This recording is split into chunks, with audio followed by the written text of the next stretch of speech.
What would you like to say to trans kids out there who might be starting their transition? Well, while these may be different transitions, we're going to make this a city that doesn't just protect trans kids, but also celebrates and cherishes them.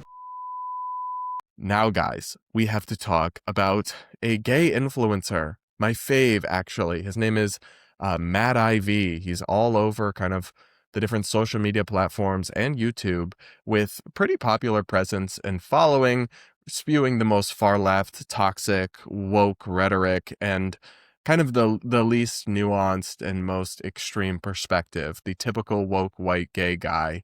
And he is now teaming up with the new mayor of New York City, the incoming mayor of New York City, Zohran Mamdani, to embrace a moderate and nuanced and sane approach. Just kidding. They are teaming up to promote the efforts that Zohran is going to be taking to promote giving minors irreversible medical transitions in the name of trans rights or something. It's actually kind of dark stuff, but let's look at the video that Matt just posted featuring Zohran as he transitions to becoming the mayor of New York City. Let's look. Zohran, congratulations on starting your transition. Thank you very much. What would you like to say to trans kids out there who might be starting their transition? Well, while these may be different transitions, we're going to make this a city that doesn't just protect trans kids, but also celebrates and cherishes them. And we are wishing everyone who wants to transition a smooth enough and exciting transition to be just like Zohran. I guess. I don't know. They want transgender for everybody transgender. I don't like this. I hate it here sometimes. I mean, what you have is them talking about the fact that Zohran plans to make New York City a safe haven for child sex changes, a barbaric and extreme practice that is not supported by medical evidence and literature and systematic reviews. And children just cannot consent to this, to things that leave them, in many cases, infertile and sterile and sexually unable to function for life, all to treat a state of being that many of them would have grown out of had they gone through their birth sex's puberty.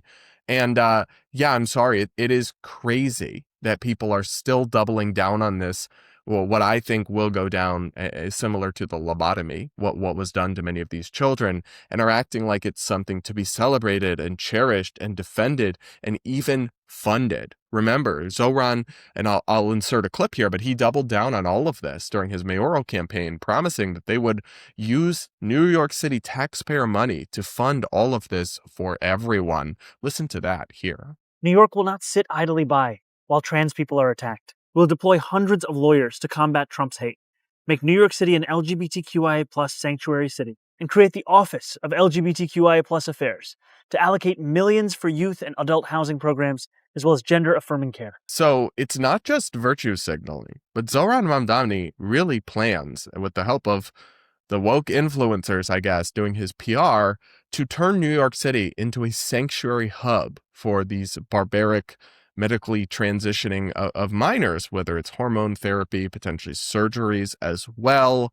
All of these things that most Americans don't believe they can consent to or understand, and that many places, including the same progressive European countries that people like Zohran typically point to as an example of policies they want to emulate, are instead scaling back on and restricting and admitting that the evidence doesn't support them. Well, they are doubling down. And unfortunately, they are even going to be using taxpayer dollars to fund it if Zohran gets his way. I want to revisit some reporting from the New York Sun from a few months back. Breakout New York mayoral contender Zohran Mamdani wants to spend $65 million on medical gender treatments for minors and adults. The Democratic Socialist candidate for New York City mayor proposes using taxpayer funds to pay for gender transition treatments, including minors, in the face of Trump's and other right-wing attacks on such access. And this is the reporter, Benjamin Ryan. He writes, in a little noticed spending proposal in Mr. Mamdani's detailed policy platform, the young state assemblyman calls for spending $65 million to expand and protect gender-affirming care citywide for both transgender youth and adults.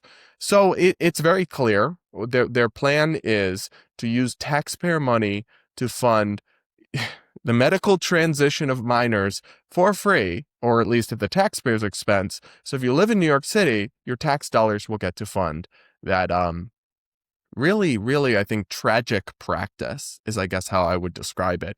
And if I was a New York City taxpayer, that would mortify me. And it's interesting how he's not even just saying we're going to fight to keep it legal, right? But also we're going to forcibly fund it. Whereas more moderate Democrats in the past, even Joe Biden for many years and those types, agreed when it comes to ethically controversial practices like abortion, even though they wanted it to be legal, they would support things like the Hyde Amendment that theoretically, I mean, it's dubious whether it really does this, but theoretically prevent taxpayer dollars from being used for it because they understood that a lot of their fellow citizens had genuine ethical concerns and wouldn't want their money to go out the window for that and to fund that. Well, that kind of nuance or moderate approach at all is officially out the window for some Democrats like Zohran, who says, yeah, get over it. I'm going to take your money and use it to sterilize kids. What lovely, lovely, sane and moderate stuff we're going to have in New York City. And it's so interesting to see them like wrap themselves around Zohran as if he is going to be some pioneer for the Democratic Party. Good luck with that nationally. I mean, New York City is one thing because it's a very left-leaning city and left-leaning voter base, and the other options were deeply, deeply flawed and detestable in their own right in many ways. But trying to sell this on the national stage is not going to go well for the Democratic Party. More from the New York Sun here. Mr. Mamdani cites the Trump administration's proposed elimination of federal support for what's known as gender-affirming care as driving his proposal, which would seek to force private hospitals to continue providing gender treatments to minors, even in the face of mounting counter-threats from the president.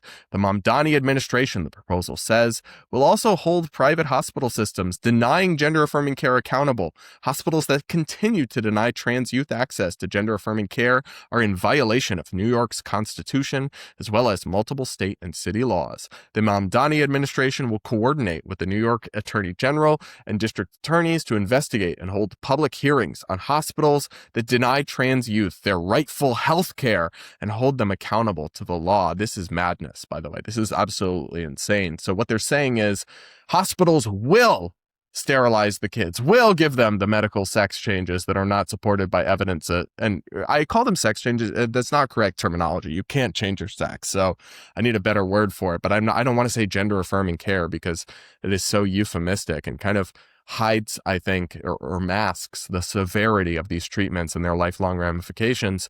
But it shows you as well, kind of maybe this is the socialistic impulse of the Mamdani administration and their kind of camp. They just don't care. Think about the position they are putting these hospitals in, who maybe they have ethical concerns, maybe about the transitioning minors. Maybe they don't want to do it because it's not supported by evidence. You would hope that that's the case.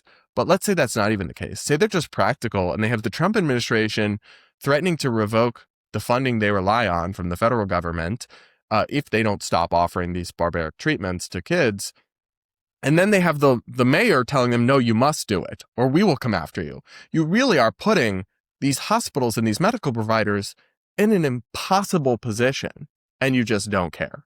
Like, I guess you just don't care, because there's really no way for them to not have one level of government coming for their throat.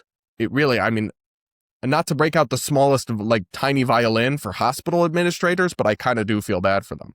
Anyway, more here from the Sun.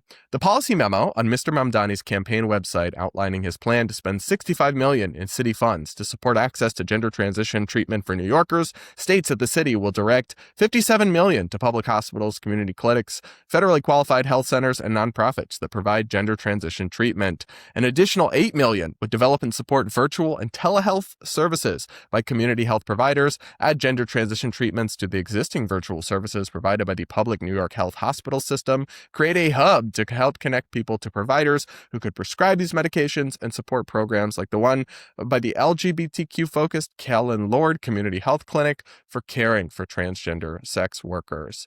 It is not only the law in New York for people of all ages to be able to access gender-affirming care easily and safely, but it is our moral obligation, Mr. Mamdani wrote in response to a candidate survey by the Jim Owl's Liberal Democratic Club, a local LGBT-focused group. Well, I dissent from this monstrosity. And I think that the fact that such high-profile LGBT influencers are going all in on this is a huge part of why support for the LGBT community and even things like gay marriage continues to decline. And frankly, I think the Democratic Party is out of its mind if it thinks that this kind of a platform and radicalism is ever going to chart a meaningful pathway for some sort of nationwide, nationally competitive candidate or message.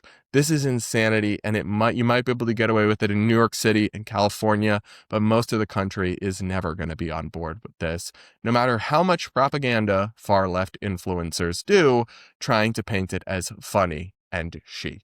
That's my take, at least, but you guys will have to let me know what you think in the comments. Do make sure to subscribe, like, and if you're listening on audio podcasts, do take a second to rate and review the show wherever you listen, and recommend the show to a friend. That's the number one way that podcasts grow, and I would really love to reach more of you, and I just love bringing you all this show. So with that, guys, that'll be it for today's episode of the Brad vs. Everyone podcast. Thanks so much for tuning in, and we'll talk again real soon.